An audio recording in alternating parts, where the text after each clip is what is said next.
Oi, gente, tudo bom? Hoje eu vou falar para vocês sobre a ressurreição de Jesus. Eu vou ler um texto, vou explicar muita coisa não, mas eu quero que vocês possam ver e meditar na beleza dessa palavra, que é incrível, que ele ressuscitou e ele está vivo.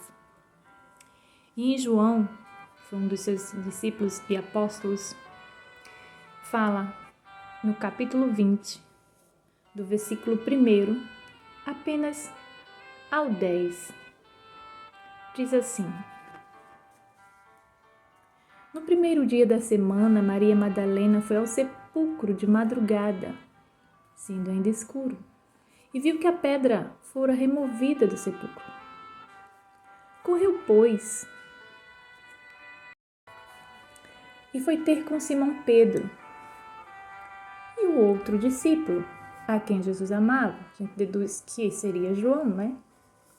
E disse-lhes: Tiraram do sepulcro o Senhor, e não sabemos onde o puseram. Saíram então Pedro e o outro discípulo e foram ao sepulcro. Corriam os dois juntos, mas o outro discípulo correu mais ligeiro do que Pedro. Eu acredito que é porque era mais novo, né? E chegou primeiro ao sepulcro. E abaixando-se viu os panos de linho ali deixados, todavia não entrou. Chegou, pois, Simão Pedro, que o seguia, e entrou no sepulcro e viu os panos de linho ali deixados. E que o lenço que estivera sobre a cabeça de Jesus não estava com os panos mais enrolado num lugar à parte. Não estava com... vou repetir. E que o lenço que estivera sobre a cabeça de Jesus não estava com os panos, mas enrolado num lugar à parte. Então entrou também o outro discípulo que chegara primeiro ao sepulcro e viu e creu. Porque ainda não entendiam a Escritura, que era necessário que ele ressurgisse dentre os mortos. Tornaram, pois, os discípulos para casa. Agora eu vou falar um pouco sobre essa parte do pano.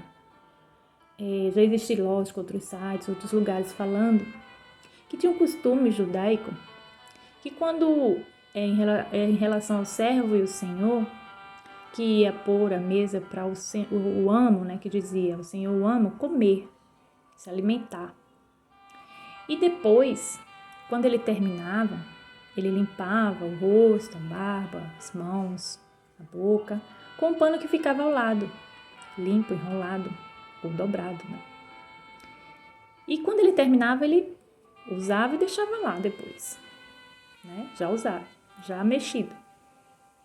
Mas quando estava direitinho limpinho no mesmo canto, mesmo que o amo levantasse a mesa ou do canto que estava comendo e voltasse, significava que, se estava dobrado ele saindo, significava ali para o servo que era tipo uma etiqueta, né?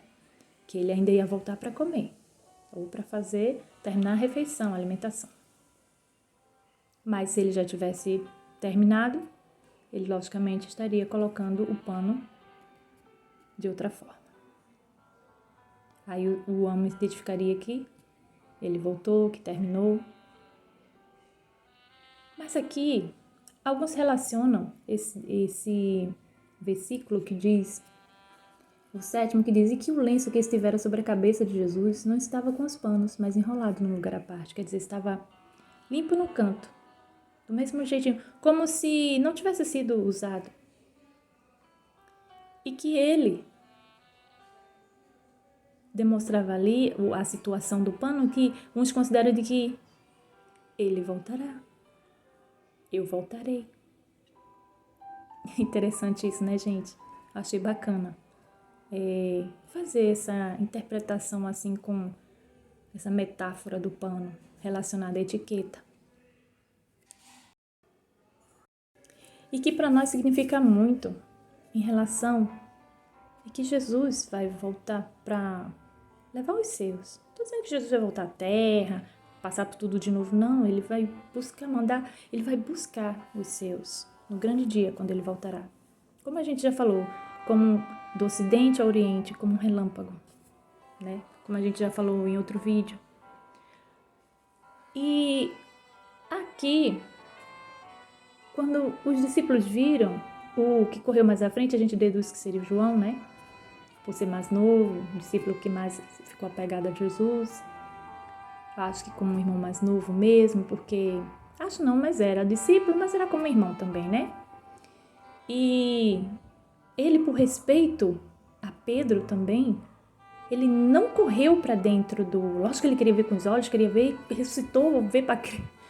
Mas ele esperou Pedro alcançá-lo e entrar primeiro, com respeito, porque Jesus designou Pedro para ser a pedra. Pedro quer dizer pedra, construir a igreja. Então já foi um modo de obediência, de esperar. O que Pedro diria? O que Pedro fala? Ali era um respeito grande já dos discípulos uns com os outros, com os mais velhos. Eu acredito assim.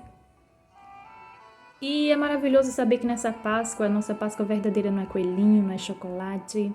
São coisas que a tradição inventou para vender, marketing, mídia. E que gasta até demais do que deve. Mas que a verdade, ela é dita, eficaz e não volta vazia nunca. Ele está vivo, ele vive. Ele não está mais no sepulcro, ele não está mais pregado numa cruz. Ele não está mais com a coroa de espinho. Ele não está mais daquela forma como você vê nos filmes. Ele foi, lógico, como todo outro corpo de uma pessoa cuidada, tratada com bálsamo, com mirra, dos melhores, né? E botaram ele num sepulcro que ninguém tinha usado ainda. Se olhar os versículos anteriores, se acompanhar o capítulo, vai ver quem viu primeiro, antes de Pedro. Né, que Jesus apareceu e ressuscitou no primeiro dia da semana. Tá tudo aqui. Mas hoje eu só vou ficar nesse trechinho. Porque esse trechinho não só fala que Maria Madalena foi ao sepulcro, num momento escuro ainda, que a pedra tinha sido removida pelos anjos.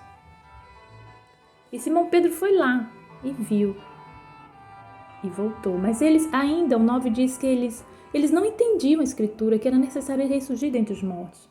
Jesus venceu a morte. E se esse pano para alguns significa que ele voltará, ele vai voltar assim. E significa, a metáfora, uma forma de explicação, foi muito boa, né? Muito legal. Mas aqui diz que o pano estava enrolado do mesmo jeitinho. Que Jesus, os anjos de Jesus deixou ali. No caso, se dizia que foi o Senhor, né? O nosso amo é Deus, nosso amo é Jesus, nosso Rei, nosso Senhor, nosso Salvador. Então, fica com esses versículos aqui. Se você quiser ler a história completa da história de Jesus, se você não conhece, aprende a conhecer. Se você quer conhecer, mas se aprofundar, pede o Espírito Santo de Deus que Ele te dá, como eu peço todos os dias. E não é só, a Páscoa não é só se redimir, pedir perdão, ficar de bem com outra pessoa, não. A Páscoa são todos os dias que devemos fazer isso. Devemos amar, devemos perdoar, devemos buscar a Deus. E principalmente, abrir o coração para Jesus e crer que Jesus Cristo é o Filho de Deus. Você já ouviu um versículo que diz que até dói um pouco, mas a verdade, ela não, quando é bendita, ela não dói não, nas pessoas, mas ela dói de uma forma assim, como eu queria que todos crescem. É uma dor de compaixão, uma dor de querer. Quando tem um versículo que diz, que eu já li para vocês aqui, que nem todos que são de Israel são filhos de Israel. Quer dizer que nem todos que são de Israel creem que Jesus é o Filho do Deus Altíssimo. Então creia, Deus abençoe você, sua família, sua vida. Tudo que você fizer, coloque na mão do Senhor, certo? Vocês estão ouvindo o fundo musical? É de uma música muito bonita. É instrumental por, acho que vou falar Joyce Douchy, mas vou deixar aí na descrição. Se Isto Não For Por Amor, a música de Chile Carvalhais, quando ela cantar. A gente está ouvindo no instrumental do sax. Porque se isso não foi amor, se isto não for por amor que Jesus padeceu, morreu, sofreu, morreu viveu, ressuscitou por nós, se isso não for por amor, não valeria a pena. Então, que este amor possa permanecer em tua vida. Deus te abençoe e feliz Páscoa, sempre.